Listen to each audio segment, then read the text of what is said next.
galera boa do sexto ano A. Vamos à nossa aula de português de hoje.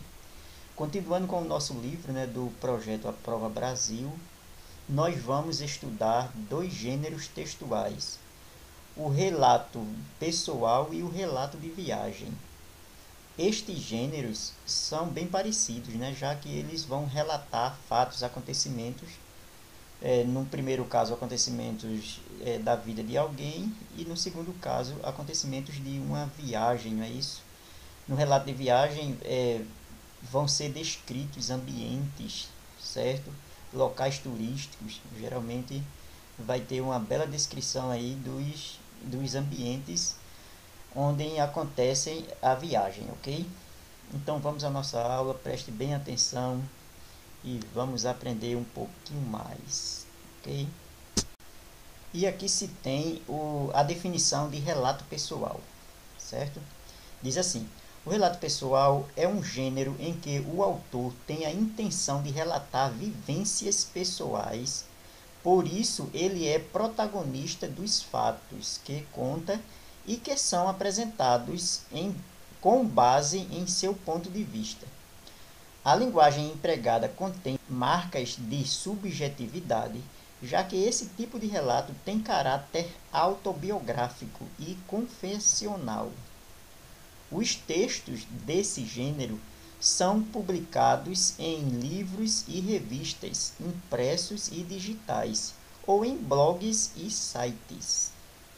Então é isso, O relato pessoal é aquele texto que tem caráter pessoal, confessional, ou seja, a pessoa vai relatar fatos de sua vida, vai relatar coisas de sua vida, o próprio autor. Ele tem caráter autobiográfico, que nós vimos que a autobiografia é aquele texto onde a pessoa relata a sua vida, certo? A sua própria vida.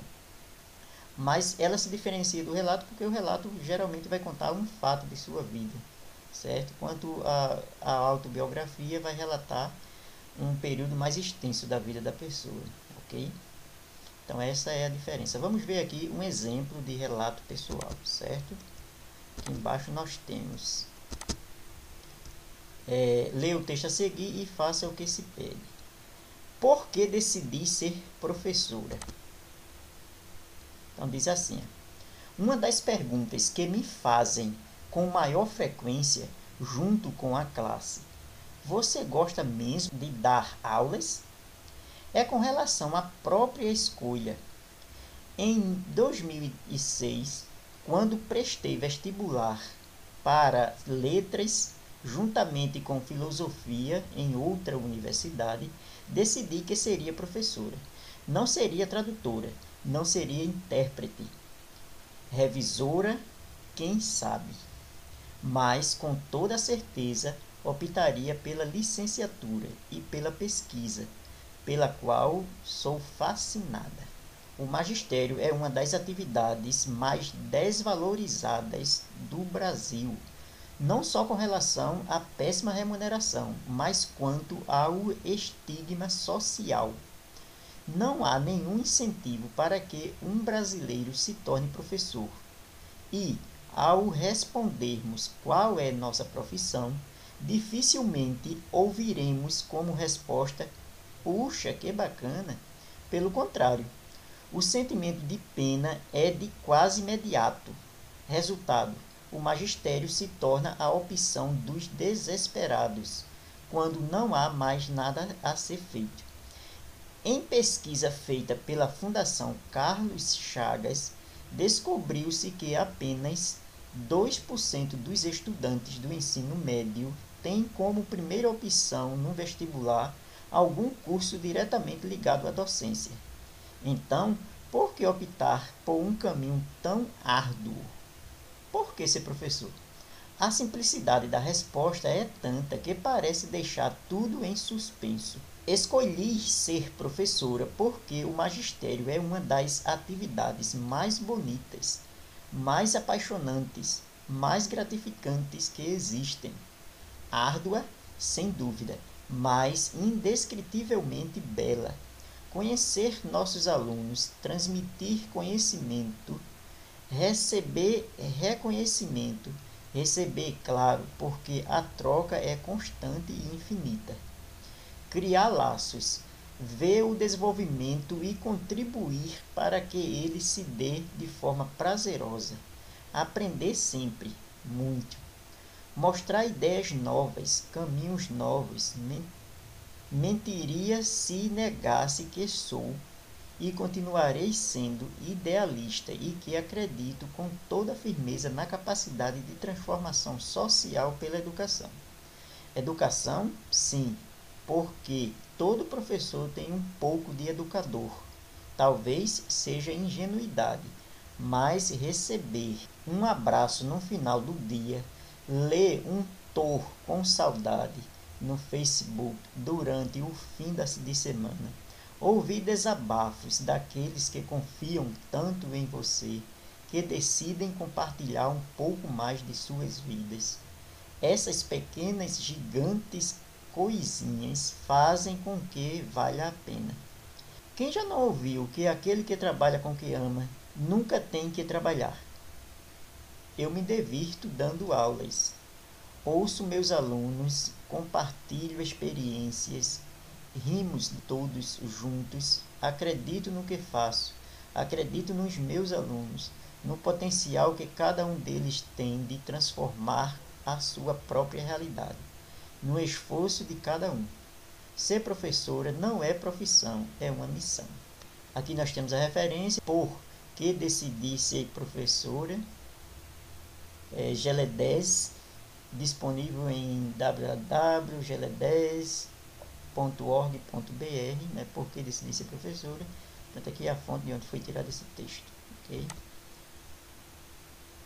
Então, aqui nós temos o relato de vida, né, da professora, e ela fala por que ela decidiu ser professora e por que ela gosta tanto de ser professora, certo? Então, observe que nesse relato pessoal não pode ser confundido com uma autobiografia, porque o relato relata um fato da vida da pessoa, certo? E não a vida toda, como na autobiografia.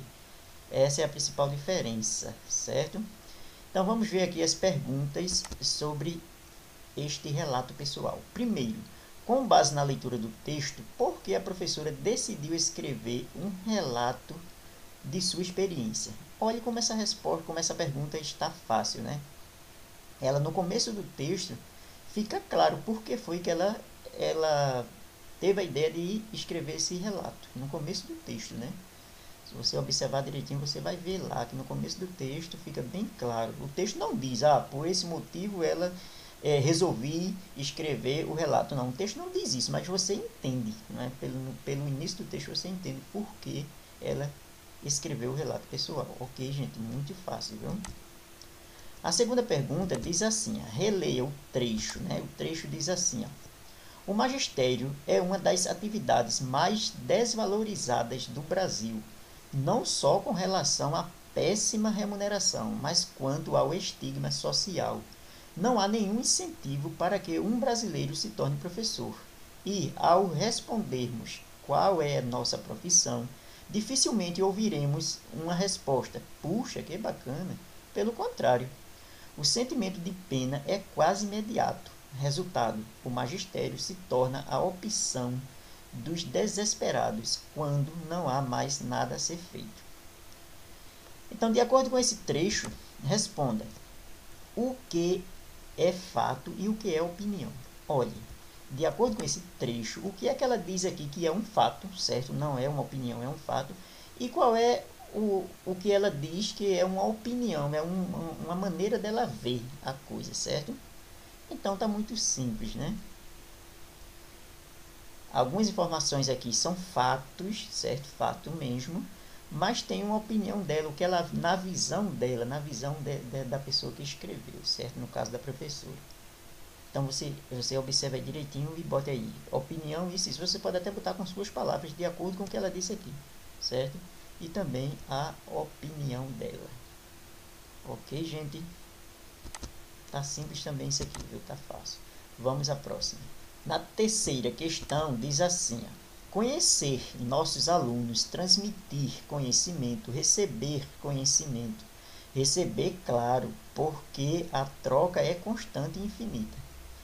criar laços, ver o desenvolvimento e contribuir para que ele se dê de forma prazerosa. Então, de acordo com esse trecho, certo? Aí ele pergunta, no trecho, os parênteses têm a função de... Olha, esses parênteses aqui, ó. Qual é a função deles? Veja. Letra A, conceituar uma expressão. Letra B, introduzir um comentário. Letra C, explicar o sentido de uma palavra. Ou letra D, fazer referência a um fato importante. Certo? Então, observe nessa informação entre parênteses. Está conceituando uma expressão, está introduzindo um comentário, está explicando o sentido de uma palavra, ou está fazendo referência a um fato importante. Ok? Então, vamos lá, né? Quarta questão diz assim. Releia o trecho a seguir, observando as palavras destacadas. A simplicidade da resposta é tanta que parece deixar tudo em suspenso.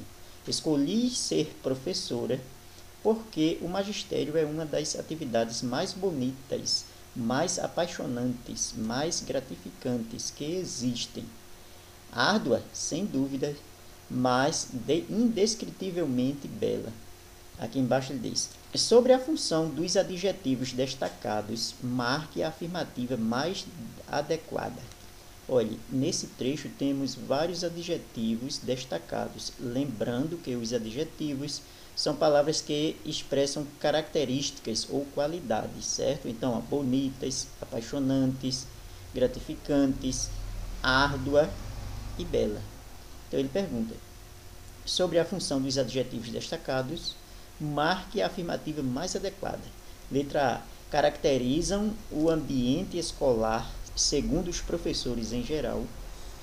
B. Descrevem a visão negativa da professora em relação às condições de trabalho na profissão. C. Exprimem a opinião da professora em relação à sua escolha profissional. E letra D. Representam ações da profissional no dia a dia. Então, ficou claro também essa resposta, né? Esses adjetivos aqui, eles caracterizam aqui alguma coisa, né? Então, tá muito claro aqui, não? Cuidado que, quando eu falo que adjetivo caracterizam, mas veja só, tem questões aqui que começam com a palavra caracteriza. Isso não quer dizer que, por começar pela palavra caracteriza, seja essa a alternativa. Preste bem atenção. Quinta questão, tem aqui, releia. O magistério é uma das atividades mais desvalorizadas do Brasil, não só com relação à péssima remuneração, mas quanto ao estigma social. Num contexto, qual é o sentido da palavra destacada? Olha, a palavra aqui destacada é estigma. Veja, pelo sentido da frase, você vai saber o que significa estigma. Olha, o magistério é uma das atividades mais desvalorizadas do Brasil, não só com relação à péssima remuneração, mas quanto ao estigma. Veja, estigma é o quê? É um rótulo que as pessoas botam, é um preconceito, coisa assim, né? Parecido, né? Estigma social. O estigma social é o quê? O professor não é uma boa profissão, certo? Isso as pessoas já têm na consciência. Então, escreva aí sua resposta com suas palavras, ok? Então, vamos à próxima. Na sexta questão, temos no trecho, ser professor não é profissão, é uma missão. A palavra em destaque sugere que o trabalho dos professores é A. Frustrante. B. Um propósito de vida. C. Secundário a outros aspectos de suas vidas. D. Empolgante. Olha, quando ele diz aqui que ser professor é uma missão, isso aí tem um certo valor, né? Ele tá atribuindo um certo valor à profissão de professor. Então, você vai ver aqui qual é a alternativa. Frustrante, olha, se é uma missão, está valorizando. Frustrante, talvez não seja a resposta, né? Um propósito de vida, secundário a outros aspectos das suas vidas, ou empolgante. Então, observe aí, viu? Relacione a palavra missão com um destes conceitos, ok? Então, seguindo aqui, nós temos, leia agora este outro relato para comparar com o anterior. Então, nós temos aqui outro relato que diz assim: Eu me torno professor a cada dia e continuo aprendendo com meu aluno. Greiton Toledo de Azevedo. Então ele diz assim, no relato dele. Vamos lá. Ele diz: minha família queria que eu fosse médico, mas, contra todos, prestei vestibular para matemática. Desde a 8ª série, meu sonho era ser professor e pesquisador de matemática. Minha paixão por ensinar e ajudar os outros começou um ano antes, na 7ª série, quando eu fui convidado a ser monitor. Como sempre, fui muito estudioso e ganhei bolsa para cursar o 3º ano do ensino médio em uma escola particular. Segui com 2 matrículas na escola. Uma na instituição particular, onde estudava de manhã, e outra na pública, para onde ia à noite. À tarde, eu ainda trabalhava como jovem aprendiz. Com 18 anos, comecei a cursar matemática na Universidade Federal de Goiás, UFG. Era muito novo, curioso e apaixonado pela docência.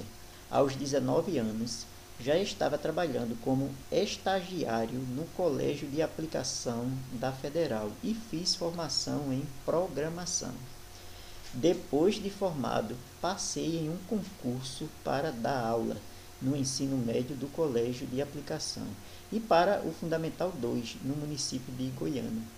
Minha primeira turma foi um 5º ano. Desde o 1º ano como professor, eu trabalho das 7 às 23 horas, todo dia, inclusive final de semana. Aqui nós temos a imagem, desse relato, professor de matemática, que tem aqui a seguinte informação: apaixonado por matemática, Greiton Toledo foi premiado como Prêmio Educador Nota 10 de 2016. Sempre criei aulas para que os alunos pensassem criativamente. Sou empolgado por desmistificar a matemática e investir na construção crítica dos conceitos. Estou terminando agora meu mestrado em Educação Matemática pela UFG, com ênfase em matemática computacional. Trabalho também como formador de professores e há 2 anos participo do grupo de pesquisa e formação em educação matemática, o Matema, também da UFG. No ano que vem, parto para o doutorado. Devo pesquisar e escrever minha tese no estado de São Paulo, de onde recebi 2 convites. Sou um militante da educação básica e da escola pública. Os problemas lá são reais. As lutas são enormes. A falta de motivação do aluno e a falta de base familiar. As crianças que não sabem trabalhar em grupo ou receber o não. Em 2014, entrei numa escola pública afastada, marginalizada, em área de violência, que atende alunos com falta de tudo em casa. Hoje, vejo a turma motivada pela matemática, querendo ir para a escola dialogar, construir saberes. Como são crianças carentes, comprei pastas e cadernos para eles. Tive o apoio de pais, mas gastei do meu próprio bolso para que todos pudessem participar do projeto Matix, com o qual fui um dos vencedores do Prêmio Educador Nota 10 de 2016. Cleito Toledo Azevedo. Eu me torno professor a cada dia e continuo aprendendo com meus alunos. Nova Escola, 7 de março de 2018. Disponível em nnovaescola.org.br. Conteúdo 4802. De professor para professor, Cleito Toledo. Eu me torno professor a cada dia. Isso aqui é a fonte do texto, certo? O acesso dessa fonte foi em 8 de setembro de 2019. Ok? Prosseguindo aqui, temos o seguinte: qual é a temática comum entre os 2 textos lidos nesta lição?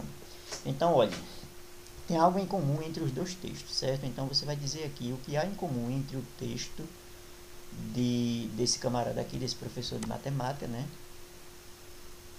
que é Gleiton Azevedo, e o texto da professora, certo? Então, o que há em comum entre eles, certo?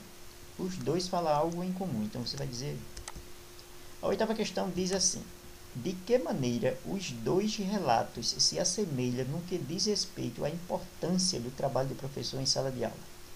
Comprove sua resposta com trechos de ambos os textos. Olha, ele quer dizer aqui, ele quer perguntar aqui a você de que maneira, né, esse relato se assemelha ao outro. Ele quer que você escreva aqui trechos dos dois textos que comprova aí essa relação entre os dois, ok? Então você bota texto de Azevedo, tal, tal, tal. Trecho da professora, tal, tal, tal, ok? Muito simples. Vamos em frente.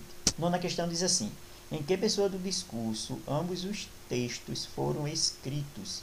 Que relação esse traço linguístico mantém com o gênero? Olha, ele quer saber aqui em que pessoa. Primeira pessoa, quando o texto está com o verbo em primeira pessoa, por exemplo, eu fiz, eu fui, eu estudei, certo? Ou quando está em terceira, né? Quando ele diz ele fez, ele estudou, ele se formou, certo?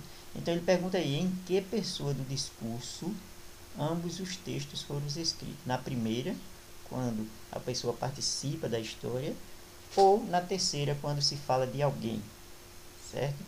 Que relação essa questão de ser escrito em primeira ou em terceira tem a ver com o gênero relato? Olha, a gente viu que os relatos são o quê? São textos que o próprio autor escreve, né? Ou seja, primeira pessoa, certo? Porque eu não vou fazer um relato de viagem de alguém, certo? Eu geralmente vou fazer o meu relato de viagem. Geralmente são em primeira pessoa, ok?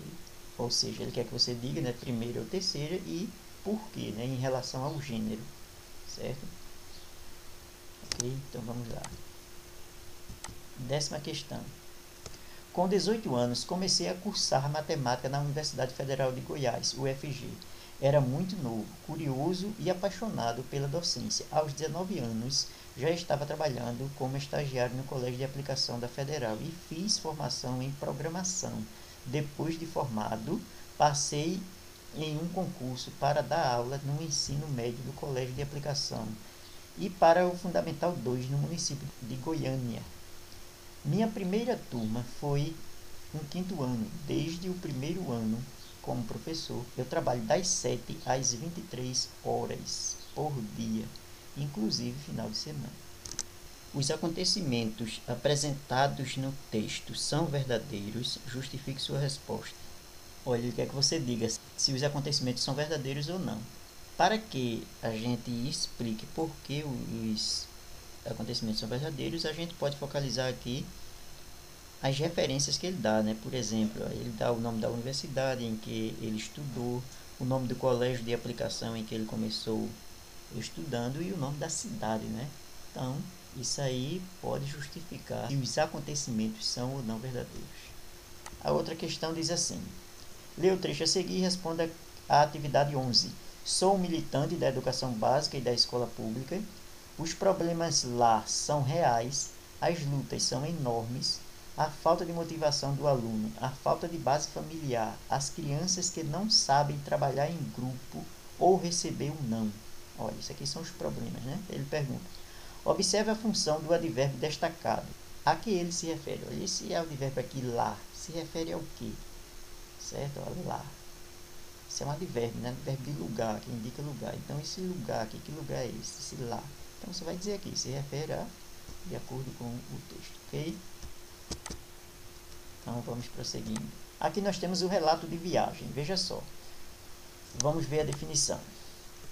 O relato de viagem é um gênero que tem como principal objetivo comentar uma viagem ou um passeio turístico. Para isso, o autor descreve lugares e opções de lazer ou eventos culturais. Geralmente, faz referência à localização, à vegetação, à fauna da região, a lugares históricos, a alternativas de acesso ao lugar, como os meios de transporte disponíveis, entre outros aspectos. Embora as descrições tenham informações objetivas, é comum que esses relatos apresentem impressões pessoais do autor, dependendo do veículo em que o relato de viagem é publicado. A linguagem pode ser informal. Os relatos desse gênero são publicados em livros, jornais, revistas e na internet. É isso, né? O relato de viagem você vai relatar uma viagem, certo? E nesse relato é claro que você vai descrever ambientes, os lugares, né? Lugares turísticos, onde você vai, como você faz para chegar lá e etc. Ok? Claro, contando também como foi a viagem. Essas são as características principais deste gênero textual, relato de viagem, ok? Então vamos ler aqui um exemplo de um relato de viagem. Leia o texto a seguir e faça o que se pede. Tem como título a expressão chegamos. Esse texto foi escrito por Laura, Tâmara e Marininha Klink. E diz o seguinte: quando deixamos a América do Sul rumo à Antártica, passamos pelo extremo sul do continente americano, o famoso Cabo Horn. A partir dali, navegamos pelo Estreito de Drake. Com muito mar pela frente, estamos sempre acompanhados por muitas aves marinhas, principalmente petréis e albatrozes. Conforme nos aproximamos da Antártica, a água vai esfriando, ficando mais densa e o alimento começa a ficar mais concentrado, atraindo um número maior de animais. É como se entrássemos num enorme carrossel de animais e icebergs que flutuam em volta do continente antártico. Esse cinturão azul que abraça o continente é chamado de convergência antártica. Ali, sabemos que estamos mais perto do nosso destino que de casa. E temos a sensação de que a viagem dos nossos sonhos está acontecendo. Depois de cruzarmos o Drake, que é a parte mais chata porque todo mundo passa mal no barco, nossa ansiedade aumenta ainda mais. Alguns sinais indicam que finalmente estamos chegando. Não vemos mais albatrozes no céu. Sentimos o vento gelado no rosto e não dá mais para ir do lado de fora, sem luvas e gorros. Começamos a ver grupos de pinguins saltando para fora da água e focas se exibindo no mar. Quando nosso pai diz que já é possível encontrar um iceberg no caminho, a gente fica mais tempo do lado de fora do barco, fazendo companhia para ele no frio. Achamos que ele gosta de sentir frio. Nós gostamos só um pouquinho e logo queremos voltar para o calor da cabine. Mas, quando esse é o momento especial, temos um combinado no barco. Quem avistar o primeiro iceberg da viagem ganha um prêmio. Assim a gente sente coragem de ficar mais tempo no frio. Laura Klink, Tâmara e Marininha. Férias na Antártida, São Paulo. Grão 2010, página 14. Aqui é a referência do texto. Okay? Então vamos à pergunta sobre o texto. Né? A gente viu que é um relato de viagem, né? E vamos ver o que ele pergunta aqui. Primeira questão. Releia as informações sobre a fonte do texto, prestando especial atenção ao título da obra. Laura Klink, Tâmara e Marininha, Férias na Antártica, São Paulo, Grão 2010, página 14. De acordo com a fonte do texto, de que assunto ele trata? Olha, de acordo com a fonte do texto, de que assunto ele trata? Férias na Antártida. É o nome do livro, né? Observou aqui? Então fica fácil de saber qual é o tema, né? Muito fácil, de acordo com a fonte. A segunda questão diz assim: o objetivo principal do texto é, letra A, narrar a história de vida dos autores. Letra B, descrever os sentimentos do pai das autoras. C, defender um ponto de vista sobre a viagem. D, relatar os acontecimentos de uma viagem. Simples, né, gente? Também. Não precisa de maiores explicações. Terceira questão diz assim: relê o trecho a seguir, observando o sentido das palavras destacadas. Então, veja. Começamos a ver grupos de pinguins saltando para fora da água e focas se exibindo no mar. Quando nosso pai diz que já é possível encontrar um iceberg no caminho, a gente fica mais tempo do lado de fora do barco fazendo companhia para ele no frio. Achamos que ele gosta de sentir frio. Então, os termos destacados, gente, aqui são verbos. Aliás, tem verbos também, né? Começamos, tá vendo? Nosso, a gente e achamos. Não é isso? Aqui nós temos um verbo, aqui um pronome possessivo, certo? Aqui um substantivo aqui, não é isso? Ou seja, uma locução pronominal formada por um substantivo gente e o artigo a. E aqui outro verbo. Então observe. O relato foi escrito na primeira pessoa do plural. Nós. Por quê?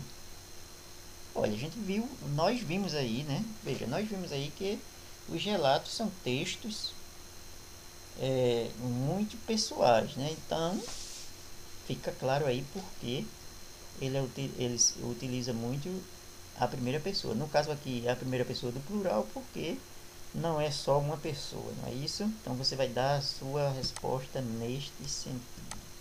Na quarta questão aqui, ele dá o mapa, certo, de localização da viagem do relato que acabamos de ler. Aqui está aqui o sul da América, não é isso? Sul da América, e tem aqui a indicação de por onde eles viajaram, tá vendo? Certo? Eles viajaram por aqui, por esse sul aqui, ó, junto da Antártica, certo? O lugar, o polo sul da Terra. Aqui está a fonte dessa foto aqui, certo? E ele pergunta na sequência o seguinte. Sim, a quarta questão, né, que ela diz assim: observe o mapa, comparando-o às informações do relato de viagem. Então ele pergunta: é correto afirmar que os viajantes, letra A, adentraram o Oceano Pacífico, letra B, atravessaram uma grande área do mar, letra C, passaram pela ilha Geórgia do Sul, ou letra D, fizeram uma parada na ilha Geórgia do Sul? Olha, observe, certo? A ilha Geórgia do Sul é aqui, ó, certo? Ele está perguntando se atravessaram o mar, certo? Adentraram ao Pacífico, atravessaram a grande área do mar, se atravessaram a grande área do mar, se adentraram ao Oceano Pacífico. O Oceano Pacífico fica para esse lado aqui, ó, certo? Se passaram pela ilha Geórgia, você vai ver lá no texto se ele fala alguma coisa disso. Ou D, fizeram uma parada na ilha Geórgia. Uma dessas quatro é a resposta mais adequada, ok? A quinta questão diz o seguinte: releia este trecho observando o verbo destacado. Esse cinturão azul que abraça o continente é chamado de convergência antártica. Ali sabemos que estamos mais perto de nosso destino do que de casa. E temos a sensação de que a viagem dos nossos sonhos está acontecendo. Então ele pergunta: num contexto, a formação verbal indica que o cinturão, letra A, inunda o local, letra B, envolve aquele local, letra C, aparece no local, ou letra D, invade o local. Essa forma aqui, abraça, ela significa o quê? Inundar um local, envolver aquele local, aparecer no local, ou que invade o local. Muito simples também, né? Só você vê aí a lógica das coisas. Sexta questão. No trecho citado na questão anterior, o advérbio ali, essa palavra aqui, ó, se refere ao quê? Ao cabo Horn, ao estreito de Drake, à América do Sul ou à convergência da Antártica? Observe direitinho, ó. Este cinturão azul que abraça o continente é chamado convergência antártica. Ali sabemos que estamos mais perto do nosso destino. Então dá muito bem para saber o que significa ali, ok? Então vamos na sequência. Sétima questão diz: no trecho, É como se entrássemos num enorme carrossel de animais e icebergs que flutuam em volta do continente antártico. O narrador utiliza um recurso para descrever o lugar por onde está passando.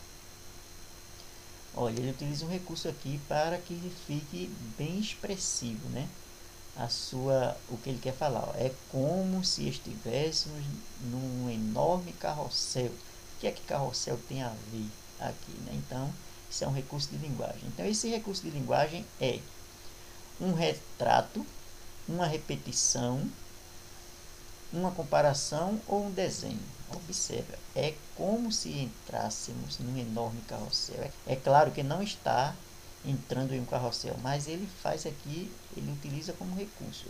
Então, que recurso é esse aqui? Então, observe e responda, né? Oitava questão. No trecho citado da questão anterior, por que a palavra iceberg foi escrita em itálico? Isso não é uma palavra portuguesa, né, gente? Isso é uma palavra de origem inglesa, certo? Então ele destacou isso aí. O iceberg, a gente sabe que é um monte de gelo, né? Uma montanha de gelo no mar, principalmente nos polos, próximos aos polos norte e polo sul, certo? Então, indicar isso aí. Nona questão. Releia. Ali sabemos que estamos mais perto do nosso destino do que de casa. E temos a sensação de que a viagem dos nossos sonhos está acontecendo. Depois de cruzarmos o Drake, que é a parte mais chata, porque todo mundo passa mal no barco. Nossa ansiedade aumenta ainda mais. Então, de acordo com esse trecho, ele diz o seguinte: o trecho que indica uma informação e não uma impressão pessoal é: olha, ali sabemos, temos a sensação, depois de cruzarmos o Drake, é a parte mais chata.